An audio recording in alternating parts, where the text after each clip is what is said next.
안녕하세요.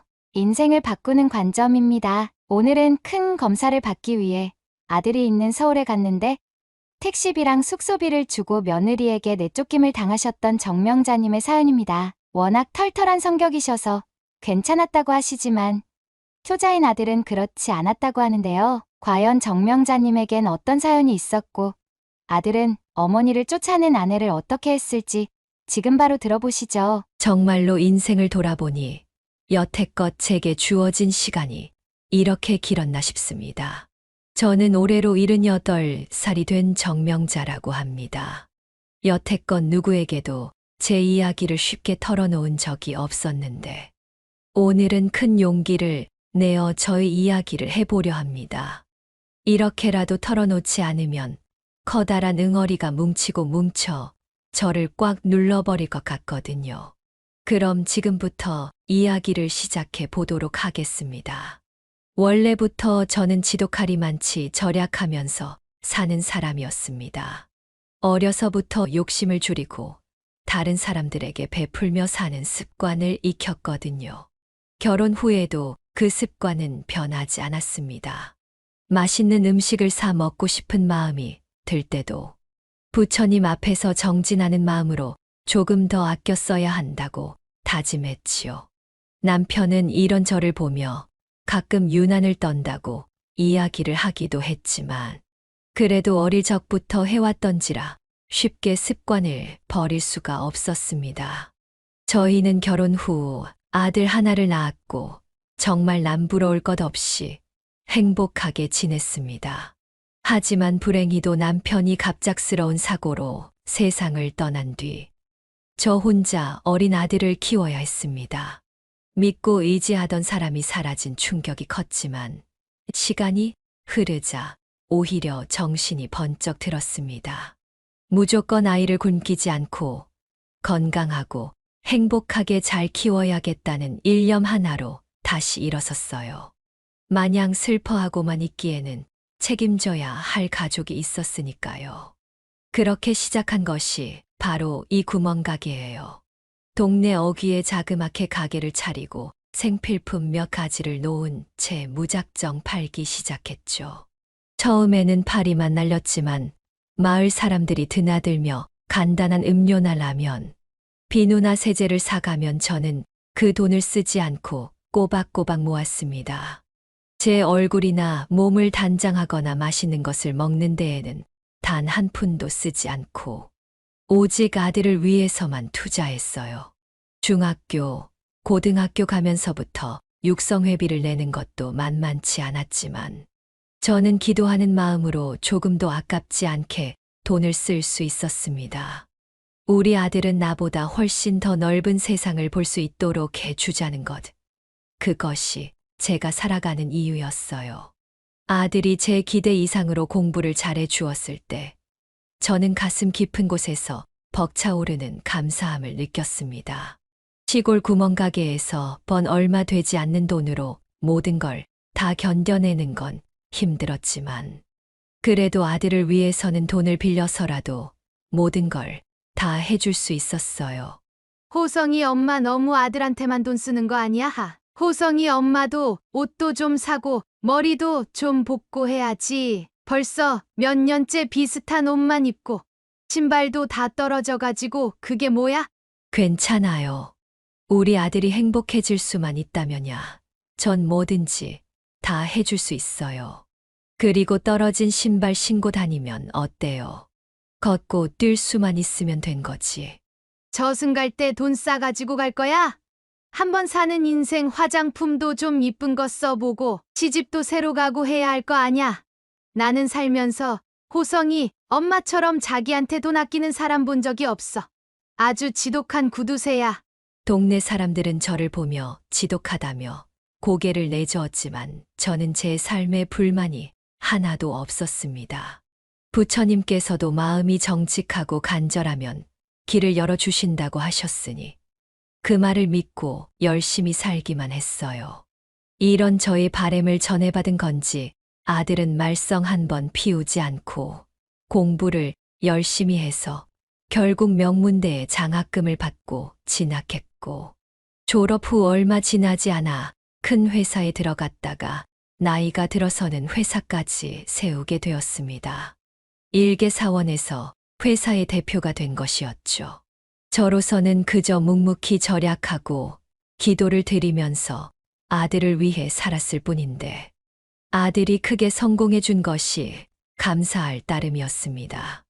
아들은 성공을 하고 나서부터 꾸준히 저를 설득하기 시작했어요.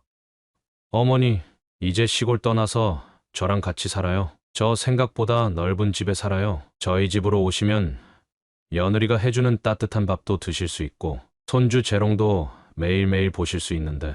아니야. 그래도 사람이 살던 곳에 계속 살아야지. 시골 쥐가 도시로 올라가면 밟혀 죽기 마련이잖니. 여기 생활이 훨씬 편하다. 그런 말이 어디 있어요. 어머니, 이제 연세도 생각하셔야 하고 또 마을에 사람도 하나둘씩 줄어들어서 구멍가게 찾아오는 손님들도 많이 안 계시잖아요. 시골에서 할 수 있는 것보다 서울에서 할 수 있는 게 더 많기도 하고요. 그러니까 저랑 같이 사셔요. 네. 괜찮대도. 그리고 너 지윤 어멈 의견은 물어보고 나랑 같이 살자고 하는 거냐? 시어머니랑 한 지붕 아래서 살맛대고 살고 싶은 며느리가 세상 천지 어딨겠어. 에이, 어머니. 지윤 엄마는 달라요. 제가 어머니랑 같이 살지 않을래 하고 물어보면 단번에 좋다고 말할 거려? 물어는 받고 쓸데없는 소리 하지 말고 엄마는 여기서 사는 게 좋으니까 이제 그 말 그만 꺼내. 저는 아들이 서울살이를 하자는 제안을 해도 쉽게 수락할 수가 없었어요. 나고 자란 이곳이 제 인생의 전부이기도 하고 시골에서 오랫동안 살아오면서 생긴 정 같은 것도 무시할 수가 없었거든요. 그리고 몇 안 되는 마을 사람들이 언제 찾아와도 필요한 물건을 살 수 있게끔 하고 싶었습니다. 작은 마을에 물건을 구입할 수 있는 건 저희 구멍가게가 유일했으니까요. 사실 장사를 한다기보다는 마을 사람들과 인사를 나누며 하루를 보내는 것이 더 좋았다고 볼 수 있었습니다. 그렇게 아무렇지 않게 살아가던 어느 날, 제 몸에 문제가 생겼다는 것을 느끼게 됐어요. 이상하게 소화가 안 되고 배가 아파오는 겁니다. 밥을 먹을 때마다 이런 현상이 나타나더라고요. 처음에는 단순히 밥 먹은 게 얹힌 줄 알고 소화제만 먹고 넘어갔는데 갈수록 그 통증이 심해지는 겁니다. 하루 이틀 버티다 보니 가슴도 답답해지고 불편해서 결국 3시간을 기다려 버스를 타고 읍내에 있는 의원에 들러 의사 선생님께 진료를 받았습니다. 의사 선생님, 저 그냥 단순한 배탈이지요. 이거 나이가 드니 소화기관도 약해진 건지 요즘 들어 음식을 먹어도 소화가 잘 안 되고 배가 아프더라고요. 어머님, 우선 정밀 검사를 좀 받아보셔야 할 것 같은데요. 요즘 소화가 잘 안 되신다고 하셨죠? 복통도 있으시고 설사나 그런 건 안 하셔요? 네, 설사는 안 하는데 뭐 심각한 문제가 있을까요? 늙으면 다 이러는 거 아닌가? 우선 검사를 좀 해볼게요. 저희 쪽에 CT랑 엑스레이는 준비되어 있으니까 옷만 갈아입고 나오세요. 검사를 해보자는 말에 큰 병이 아닐까 덜컥 겁이 났습니다. 하지만 최대한 마음을 다잡은 후 저는 의사 선생님이 시키는 대로 옷을 갈아입고 검사를 진행했어요. 그리고 검사 결과를 확인한 의사 선생님은 어두운 표정으로 제게 큰 병원으로 가라고 말씀해 주셨습니다. 소견서를 써줄 테니 서울에 있는 대학병원으로 가보라고 말이죠. 그 말에 심장이 뚝 떨어지는 것 같은 느낌을 받았습니다. 제 몸에 뭔가 문제가 생겨도 단단히 생겼다는 걸 알게 됐거든요.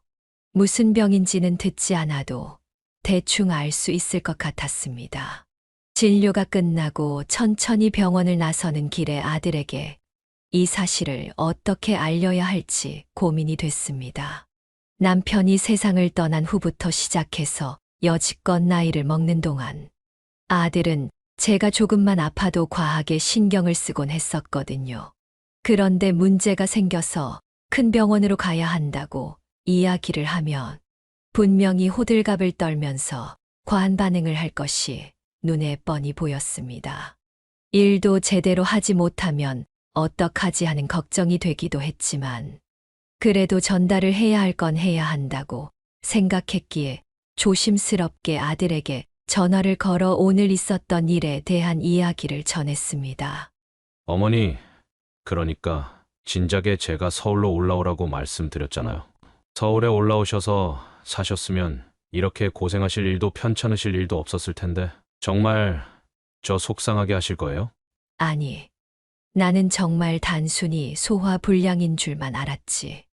뭐 큰 문제가 생긴 줄 알았겠니? 내가 참다 병원에 갔는데 그렇게 말을 하시더라고.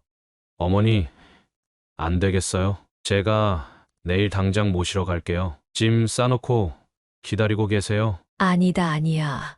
너 일도 해야 할 텐데 바쁜 사람 붙잡고 그러고 싶지 않다. 차라리 기차를 타고 올라가마.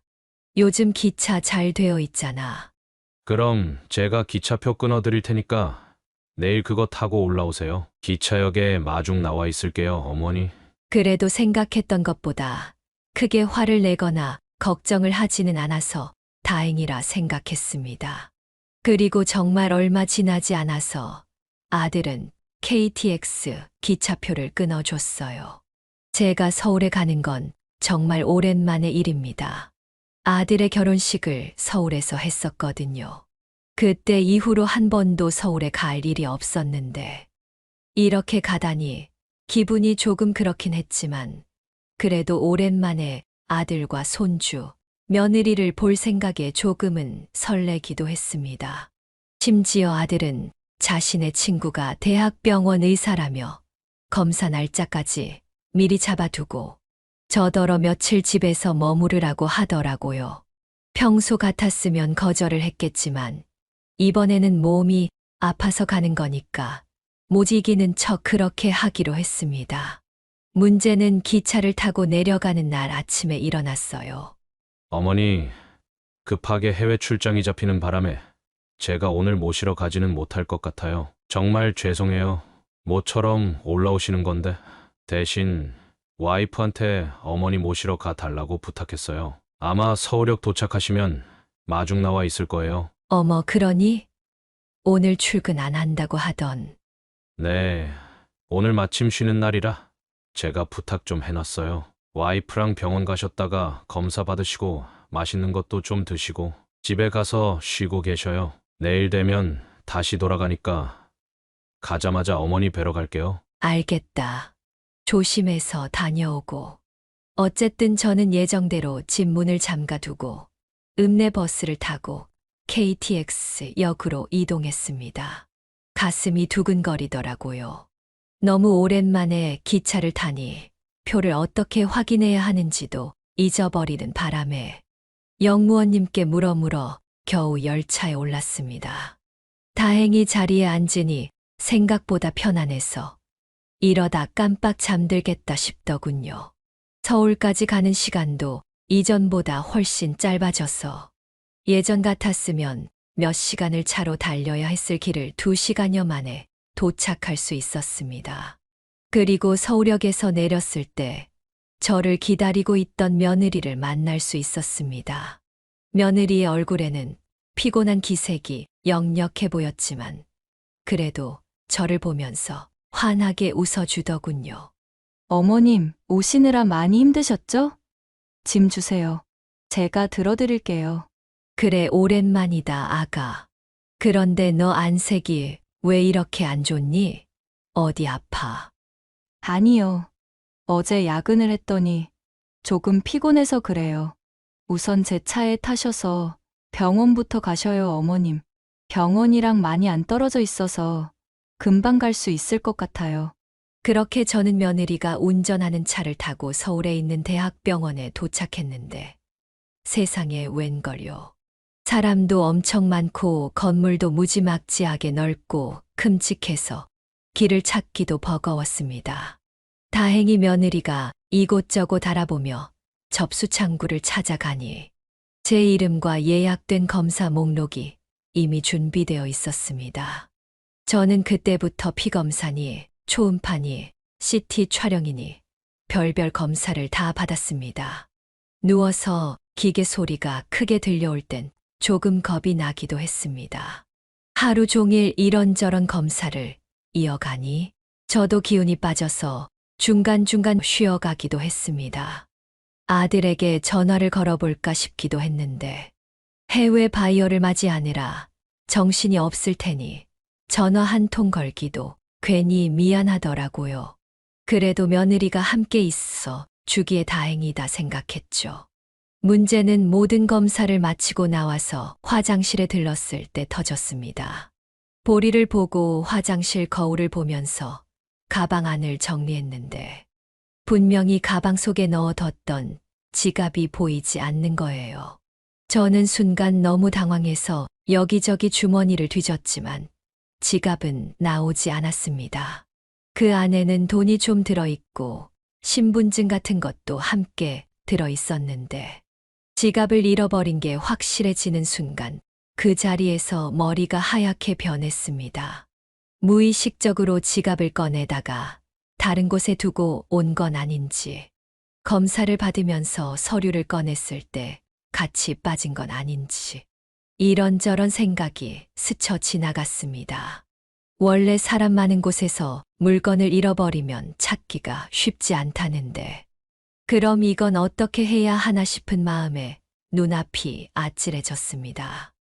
그래도 일단 정신을 차리고 며느리에게 연락해야 할 것 같아 허둥지둥 전화기를 꺼내 전화를 걸었어요. 아가, 큰일 났다. 지금 지갑이 없어졌는데 어디서 잃어버렸는지 도통할 수가 없구나. 네. 어머님, 잘 찾아보셨어요? 응. 가방을 다 까뒤집어서 찾아봤는데도 지갑만 없어.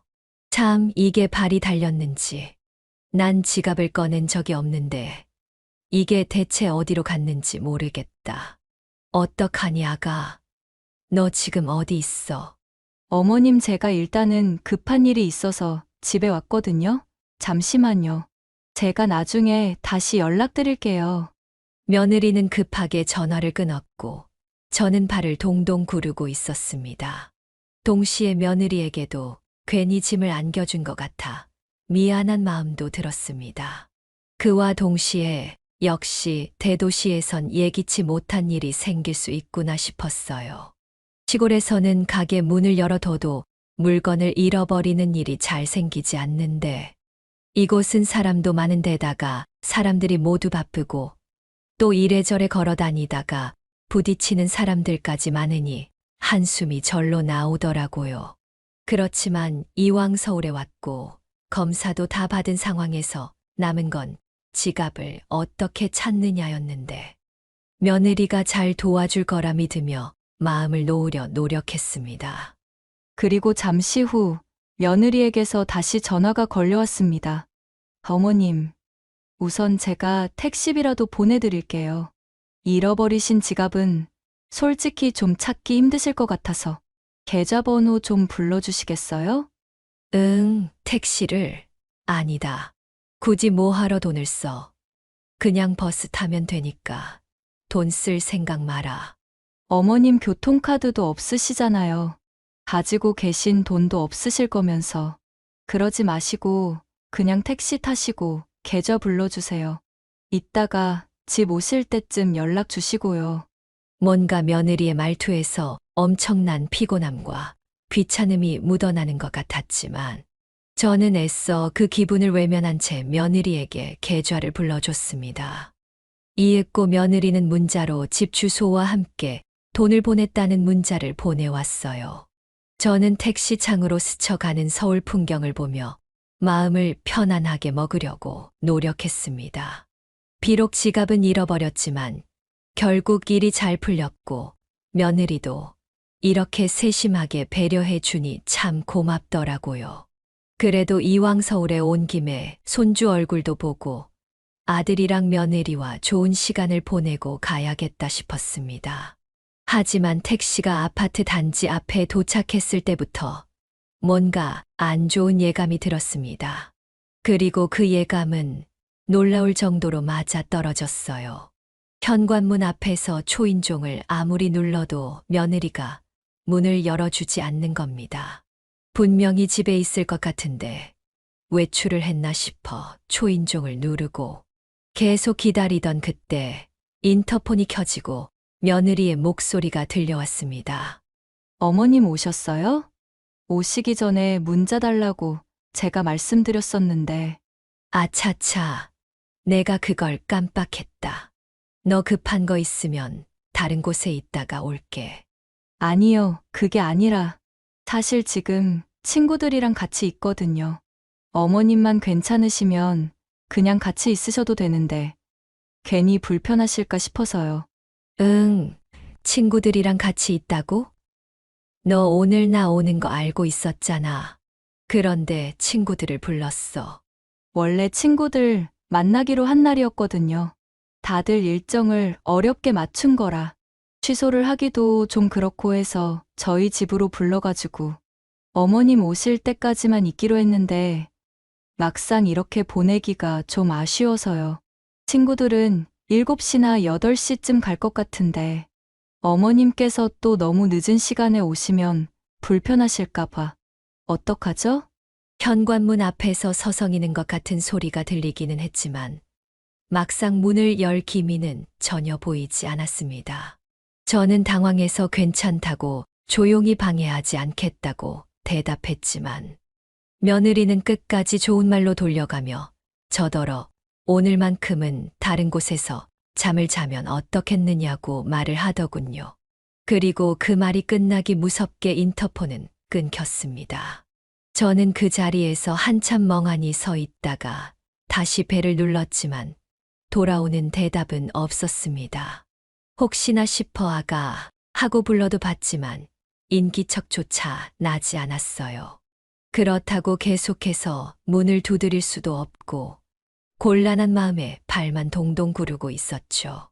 그리고 얼마 지나지 않아 아파트 경비원으로 보이시는 분이 올라와서 저를 보더니 이렇게 말씀을 하시는 겁니다. 혹시 이 집 손님이신가요? 여기 이 집에서 저한테 돈 봉투를 맡겨두셨어요. 어머니께 전해달라고 하시던데 혹시나 싶어서요. 네, 저한테요. 저는 그 말을 듣고 순간 눈앞이 아찔해지는 것을 느꼈습니다. 돈 봉투를 경비실에 맡겼다는 것부터 이해가 가지 않았지만 저를 이 집에 아예 들어오지 못하게 하려는 건가 하는 생각도 들면서 가슴이 쿵 내려앉는 것을 느꼈습니다. 저는 황망한 마음에 아무 대꾸도 못하고 봉투를 받았습니다. 안을 열어보니 약간의 현금이 들어있더군요. 아마도 택시비나 숙박비 정도의 금액인 것 같았습니다. 저는 머리가 하얘지는 것을 느꼈습니다.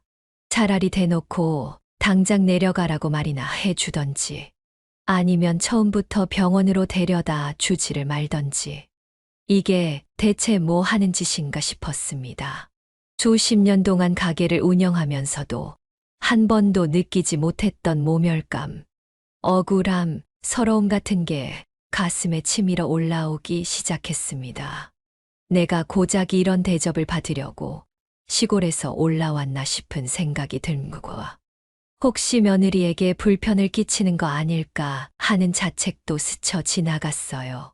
저는 단지 아들이 원하는 대로 아들네 집에서 하룻밤 묵고 힘겨운 검사 때문에 지친 몸을 좀 쉬고 싶었을 뿐인데 며느리는 친구들과 있다는 이유로 집에 들어오지도 못하게 막다니 당장 아들에게 전화를 걸고 싶었지만 그래도 일을 하고 있을 걸 생각하면 아들에게 전화를 거는 것도 민폐라고 생각했습니다.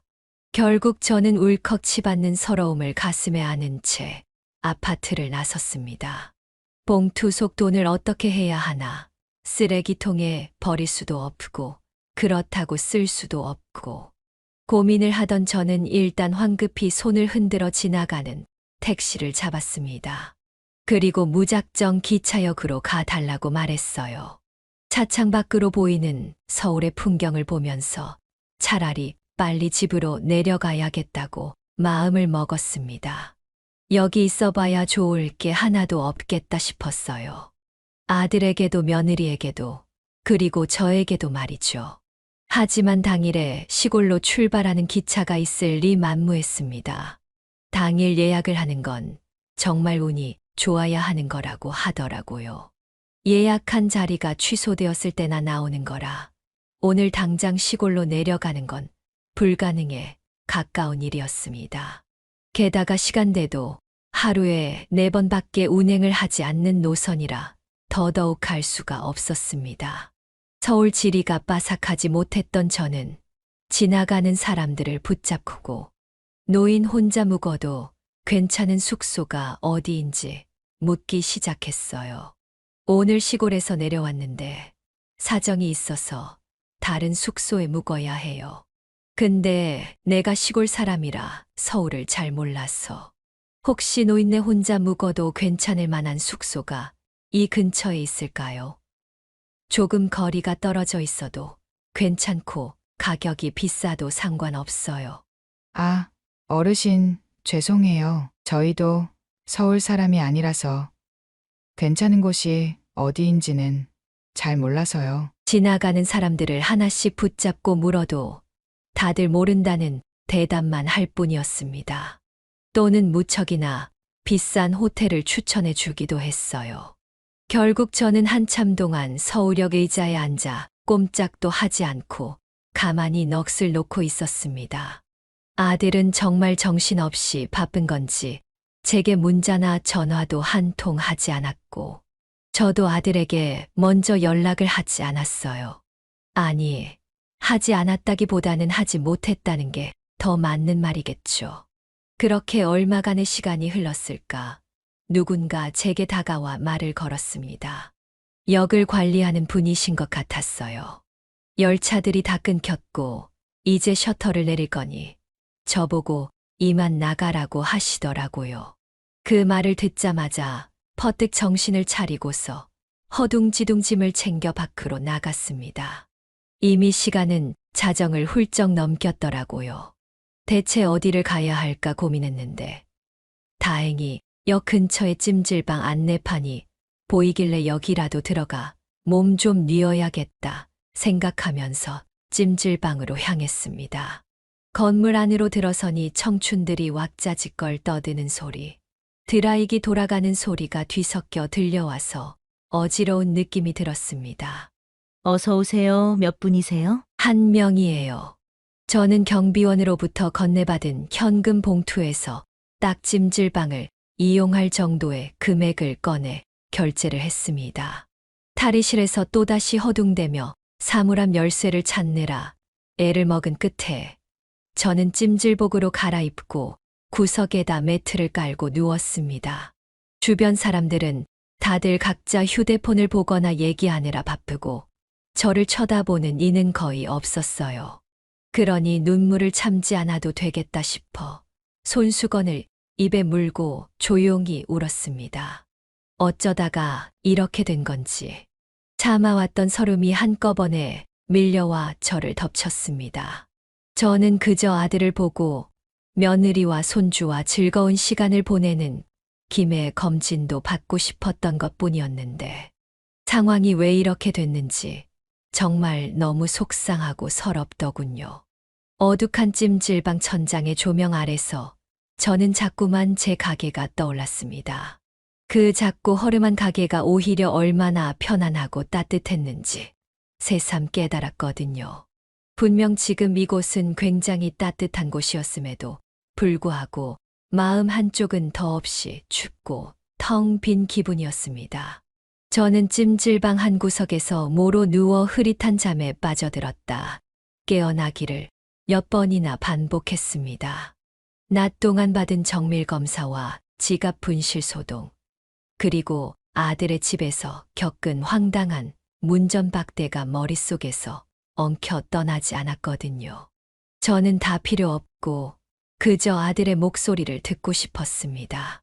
그렇게 잠을 뒤척이던 순간 휴대폰 벨소리가 요란하게 울렸습니다. 이 새벽에 전화를 걸 사람이 없는데 싶어 급히 번호를 확인해 보니 전화를 건 사람은 다름 아닌 아들이었어요. 저는 아들이라는 두 글자를 보자마자 벌떡 일어나 주변 사람들에게 미안하다며 양해를 구한 뒤 조용히 통화 버튼을 눌렀습니다. 응, 아들. 아직 안 자고 있었어. 아, 죄송해요, 어머니. 한국은 지금 이 시간에 새벽이겠네요. 문자를 드린다는 게 전화를 누르는 바람에. 아니다. 엄마 아직 안 자고 있었어. 일은 잘 끝났니? 네, 일 잘 마무리됐어요. 그런데 왜 저한테 문자나 전화 한 통 없으셨어요? 저는 일하는 동안에도 어머니 연락 기다리고 있었는데. 너 일하고 있을까봐 괜히 방해될 것 같아서 안 했지. 엄마 지금 찜질방에 있어. 네. 아니, 왜 찜질방에 계세요? 아이, 그냥 오랜만에 서울 올라온 김에 혼자 구경도 좀 하고 따뜻하게 몸도 좀 지지고 싶어서 왔지. 별 이유는 없으니까 너무 걱정하지 않아도 된다. 그게 무슨 말씀이세요? 분명 집사람은 어머님 지금 주무시고 계신다고 했는데. 아니다. 어머니 계시는 찜질방 이름 좀 알려주세요. 제가 내일 한국 돌아가니까 공항 도착하자마자 바로 모시러 갈게요. 아니야. 정말 그러지 않아도 돼. 엄마, 내일 다시 시골 내려갈 거야. 빨리 말씀해 주세요. 저 지금 엄청 화났으니까. 화가 난 듯한 아들의 목소리에 저는 고민을 하다가 간신히 입술을 떼어 찜질방 이름을 말해줬고 어떻게 된 영문인지 조심스럽게 사정을 털어놓았습니다. 병원에서 지갑을 잃어버린 뒤 며느리가 택시를 잡아줬는데 택시를 타고 집에 갔더니 친구들이 와 있어서 들어오면 불편하다며 문을 열어주지 않았다고. 그리고 며느리가 경비원을 통해 돈을 전달해 놓았고 저는 갈 곳이 없어 그 돈을 받고 서울역 근처 찜질방에 머물고 있다고 말이죠. 제 이야기를 들으면 들을수록 아들의 숨소리가 거칠어지는 게 느껴졌습니다. 다음 날 오후쯤 아들은 정말 찜질방으로 저를 찾아왔습니다. 밤샘 비행으로 지쳐 보이는 얼굴이었지만 저를 보자마자 달려와서 와락 끌어안아 주더군요. 그 순간 참았던 서러움이 올라와 어린아이처럼 엉엉 울어버렸습니다. 아들은 제 어깨를 토닥이며 이제 괜찮다고 말해줬어요. 그 괜찮다는 말이 얼마나 든든하게 들렸는지 모릅니다. 찜질방에서 나온 후 저는 아들의 차에 올라탔어요. 오랜만에 타는 아들의 차였습니다. 아들은 제 손을 꼭 쥐고 진심으로 제게 사과했습니다. 어머니, 정말 죄송해요. 제가 어머니를 더 살뜰하게 챙겼어야 하는데 저도 일을 하느라고 정신이 없어서 정작 챙겨야 할 걸 못 챙기고 있었네요. 정말 뭐라 할 말이 없습니다. 제가 죄인이에요. 무슨 소리 하는 거야, 죄인이라니. 나는 너를 한 번도 그렇게 생각한 적 없어. 그리고 일하는 사람이 어떻게 사소한 것까지 하나하나 챙길 수 있겠어. 엄마는 정말 괜찮아. 한국 와서 제일 먼저 이 엄마한테 달려와 준 것만으로도 나는 너무 고맙고 감사해. 그리고 엄마가 부탁이 하나 있는데 들어줄 수 있겠니? 네, 뭐든 말씀만 하세요. 집에 들어가더라도 지윤 어멈한테 너무 뭐라고 하지 말아라. 엄마는 너희 싸우는 거 보고 싶지 않으니까. 그건 제가 알아서 할게요. 이거 그냥 넘어갈 수만은 없는 문제라는 거 어머니도 잘 알고 계시잖아요. 그 부탁만큼은 들어드리기 힘들 것 같아요, 어머니. 죄송합니다. 아들은 화가 나도 단단히 난 것 같았습니다. 그리고 차를 몰고 집으로 가는 동안에도 말을 한마디도 하지 않았어요. 그렇게 20분 정도를 달려 아파트 단지에 들어섰고 아들은 잔뜩 굳은 표정으로 엘리베이터를 타고 올라갔습니다. 저는 처음 보는 아들의 모습에 살짝 겁이 나 다시 한번 아들을 침착하게 달랬어요. 아들은 아무 대답도 하지 않은 채 무거운 발걸음을 옮겼습니다. 저도 그 뒤를 따라 복도로 들어섰죠. 그리고 도착한 현관문 앞에서 아들은 도어락 비밀번호를 거칠게 누르며 문을 열어젖혔습니다. 대낮이었음에도 거실 불은 환하게 켜져 있었고 며느리는 소파에 다리를 꼬고 앉아 휴대폰을 보다가 놀란 얼굴로 이쪽을 쳐다봤습니다. 아들은 집 안으로 들어서자마자 큰 소리로 소리를 질렀어요. 당신 도대체 뭐 하는 사람이야? 나 없다고 집에 친구들을 부르는 것도 모자라서. 시골에서 기차 타고 오신 어머니를 내쫓아. 그것도 친구들 때문에? 여보 언제 왔어? 왔으면 왔다고 연락이라도 좀 해주지. 당신이 어제 밤에 분명히 나한테 뭐라고 했어. 어머니 집에 오셨고 지금 주무시고 계신다고 했지. 왜 거짓말했어? 어머니가 자주 오시는 것도 아니고 어쩌다 한번 올라오시는 건데 우리 어머니보다 그깟 친구들이 더 중요했던 거야? 며느리는 한껏 당황한 기색이 역력했지만 이내 표정을 바꾸며 저를 본 척도 안 하고 아들에게 변명을 늘어놓기 시작했습니다. 그 모습을 보니 제 마음 한쪽이 또 다시 무너져 내리는 것 같았어요. 그래서 한마디도 얹지 못하고 그저 아들과 며느리의 대화를 지켜볼 수밖에 없었죠. 미안하다는 말보다 본인이 한 행동을 변호하기 바쁜 며느리가 참 한심해 보였습니다. 그리고 소란스러운 분위기에 자다 깬 손주가 방문을 열고 나오는 걸 본 저는 조심스럽게 손주에게 다가가 손주의 귀를 막았어요. 안 좋은 말은 듣게 하고 싶지 않았거든요. 당신 좀 침착하게 내 얘기 좀 들어봐. 그냥 어머님이 오해하신 거야. 친구들이 온 건 맞지만 나는 어머님을 집으로 모시려고 했어. 그런데 어머님이 불편하다고 자기는 다른 곳에서 주무시겠다고 했다고. 내 잘못 아니란 말이야. 그래? 그렇단 말이지. 그럼 경비 아저씨한테 돈 봉투 전해달라고 한 건 어떻게 설명할 건데? 그것도 한번 해명해 보시지. 그건 내가 어머님께 직접적으로 용돈 전해드리면 안 받으실 것 같아서 그런 거야. 그래, 100번, 아니 1000번 양보해서 당신 생각이 그랬다 치자. 그런 거 같았으면 차라리 좋은 숙소라도 좀 잡아드렸어야 하는 거 아니냐? 어머니 어디 계셨는 줄 알아? 서울역 옆에 있는 찜질방에 계시더라. 나 보자마자 어린애처럼 엉엉 우셨어. 어머니 마음이 어떠셨겠어? 생각이나 해봤어, 당신. 며느리는 계속해서 소리를 지르는 아들을 바라보며 인상을 찌푸렸고 아들은 손주의 귀를 막고 있는 저를 잠시 돌아보고는 한숨을 쉬곤 거실 중앙에 걸어둔 커다란 액자를 짚어 보였습니다. 거기엔 아들, 저, 손주, 그리고 며느리와 함께 찍은 가족 사진이 걸려 있었어요. 아들은 떨리는 목소리로 말을 이어나갔습니다. 우리 어머니가 여자 혼자 몸으로 나를 어떻게 키우셨는지 알아? 손에 돈 한 푼 없으면서도 구멍가게에서 물건 팔아 내 학비 대주셨고 내가 힘들 때 옆에서 잘 할 수 있다고 힘 불어넣어 주신 분이야. 그 덕에 내가 중견기업 대표까지 될 수 있었는데 당신이 감히 어머니를 불편하실 것 같다며 돌려보내? 응? 이게 말이 된다고 생각해? 아니, 알지. 그런데 상황이 어쩔 수 없었다니까. 당신은 왜 자꾸 감정적으로만 말하는지 모르겠어. 내가 지금 미안하다고 하잖아. 그게 미안한 사람의 태도야? 그리고 당신 현금은 도대체 어디서 난 건데? 원래 현금 한 푼 안 가지고 다니던 사람이 현금이 도대체 어디서 났냐고. 설마 어머니 지갑 당신이 손댄 건 아니지? 아들의 말에 며느리는 눈에 띄게 당황하는 모습을 보였습니다. 그 말을 듣고 나니 뭔가 기분이 이상하더군요.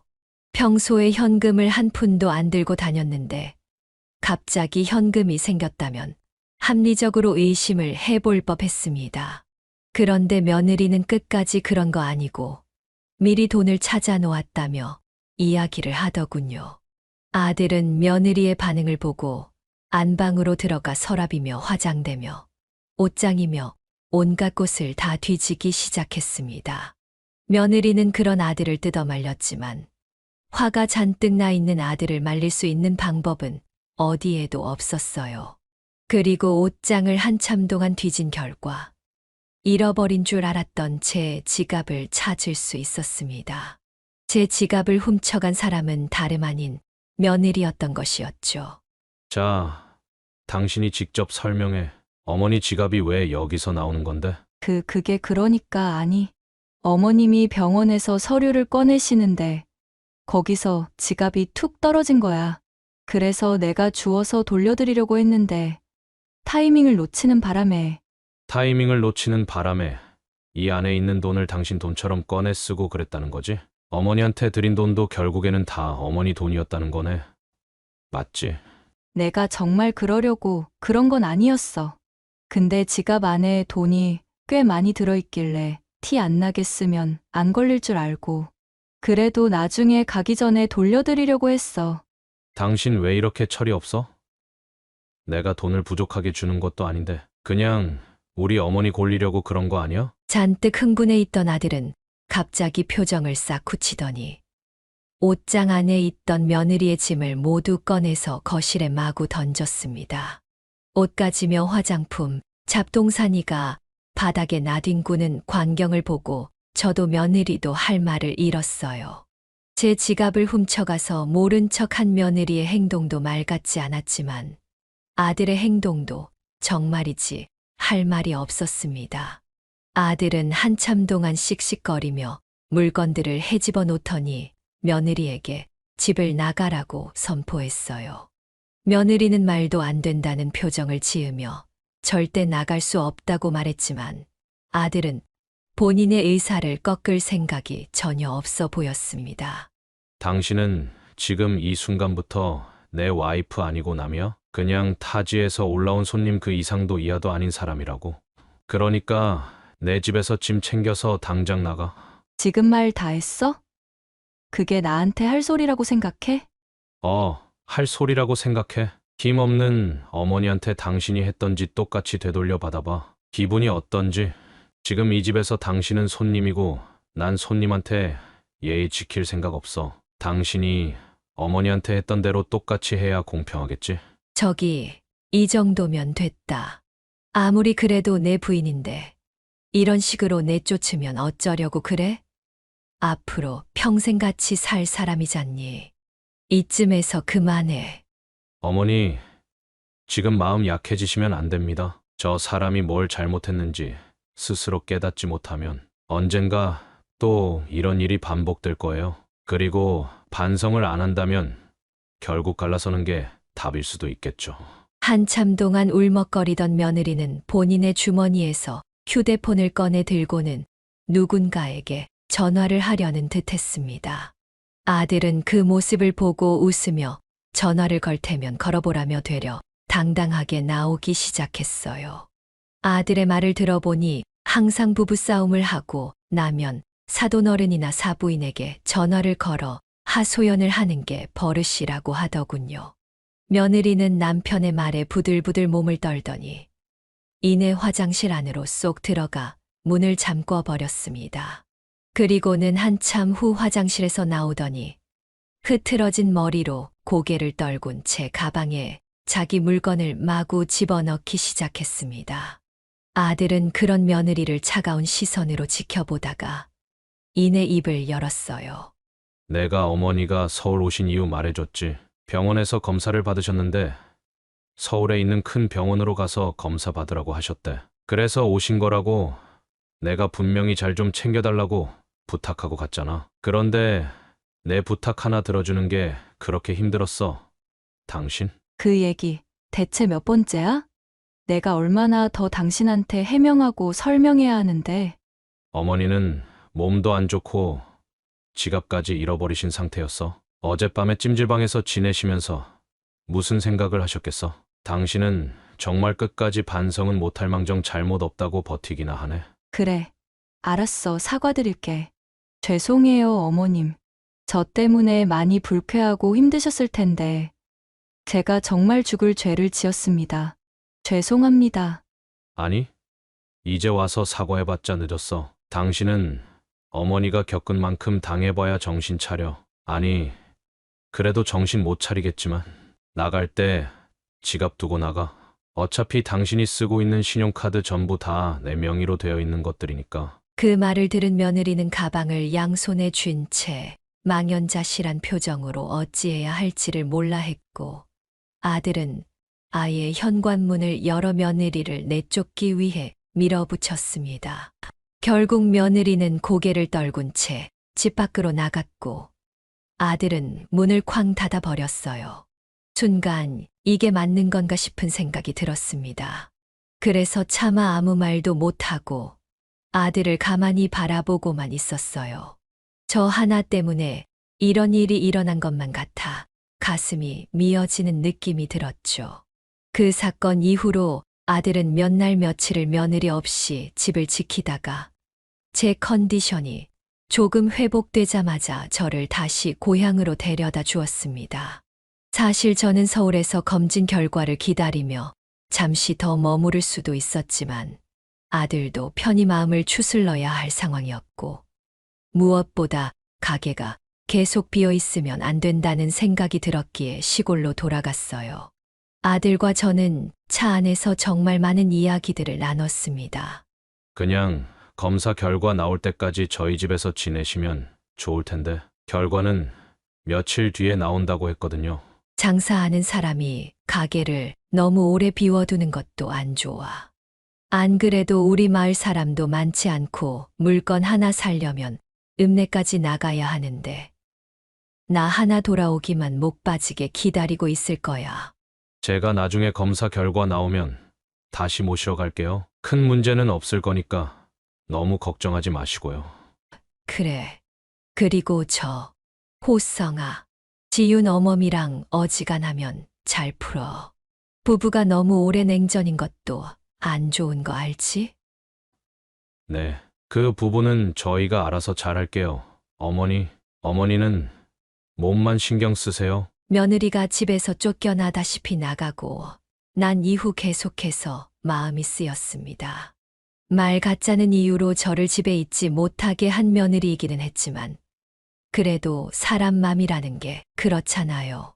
괜히 신경이 쓰이고 거슬리고. 하지만 아들은 지금 당장은 며느리를 용서해 줄 생각이 없는 것 같았습니다. 그래서 저도 더 이상 아무 말 하지 않고 아들과 작별하고서 다시 집으로 돌아왔습니다. 그리고 며칠 후 아들에게서 전화가 걸려왔습니다. 저의 검사 결과를 알려주기 위함이었죠. 다행히 큰 병은 아니었습니다.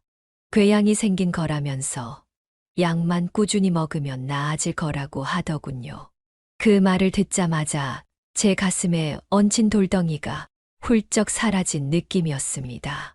사실 별거 아니라고 생각하고 있었지만 그래도 걱정이 됐었거든요. 아이고, 그래도 별일 없다 하니 참 다행이다. 그나저나 지윤 어머니랑은 잘 화해했니? 엄마가 계속 신경이 쓰이더라고. 아직이에요? 어제 집에 들어오긴 했는데 갑방 쓰고 있어요. 그래도 집에 들어오기는 했나 보네. 미우나 고우나 가족이고 부부니까 지윤이를 생각해서라도 잘 풀어봐. 내 말 따라 너가 나를 너무 챙기니까 아내로서 꼴보기 싫었을 거야. 내가 어머니였더라도 똑같았을 거다. 결국에 너 힘들 땐 아내밖에 옆에 있을 사람 없어. 그러니까 잘해.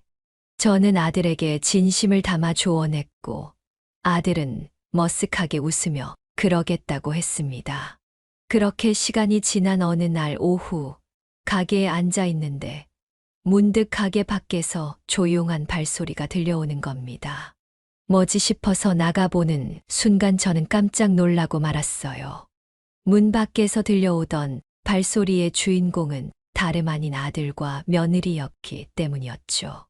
며느리는 고개를 푹 숙인 채 쭈뼛쭈뼛 제게로 걸어오고 있었고 아들은 팔짱을 낀 채로 저희 두 사람을 바라보고 있었습니다.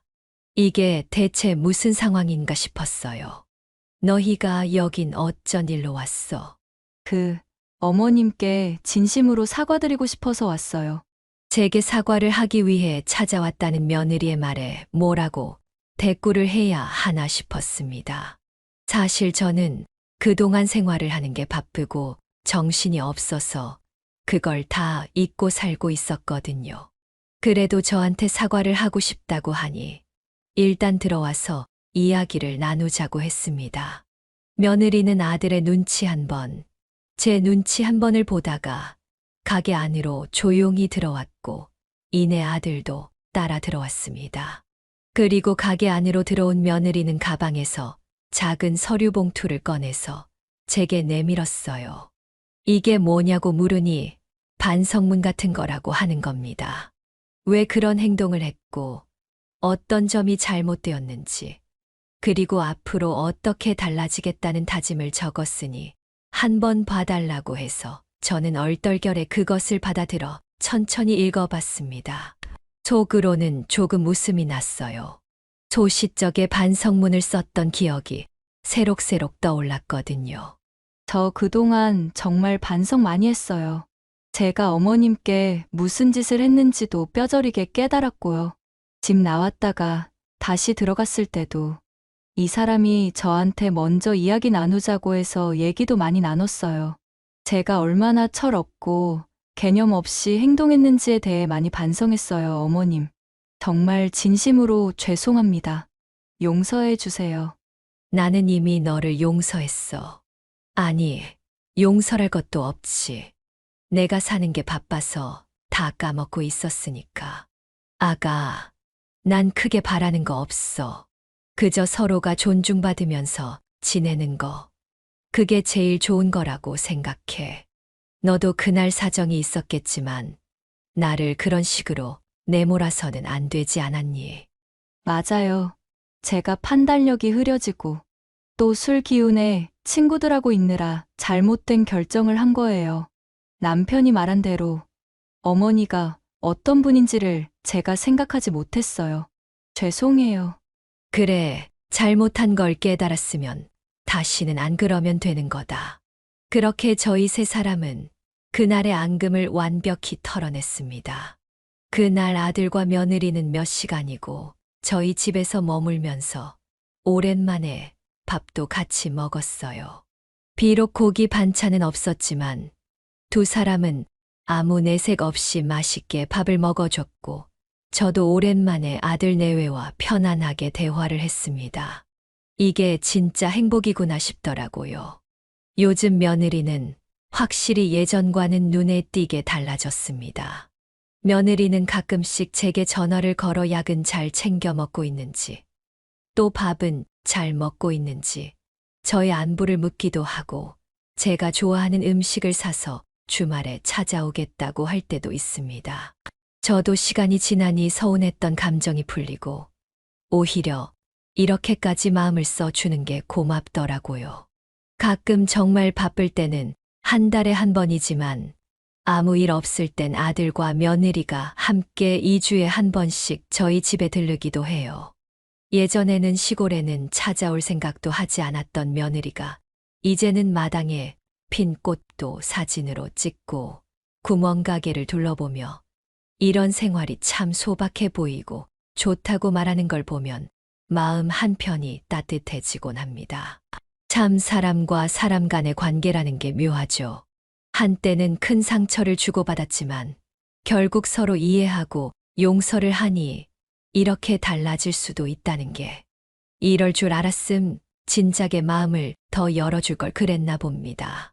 지금 이 순간에도 누군가는 가정의 파탄을 겪거나 병으로 고생할 수 있지만 저는 제게 닥친 문제를 어렵게나마 잘 해결했고 성숙하지 못했던 며느리가 한 발 앞으로 성장할 기회를 얻었다고 믿고 있습니다.